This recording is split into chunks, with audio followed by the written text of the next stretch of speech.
యేసయ్యా నిన్నాశ్రయించిన నీ వారికి సహాయుడవై తృప్తి పరచితివే.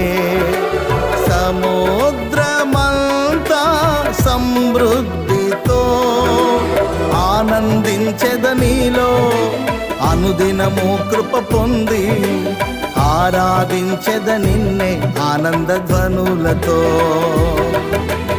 ఆనందించెద నీలో, అనుదినము కృప పొంది ఆరాధించెద నిన్నే ఆనంద ధ్వనులతో.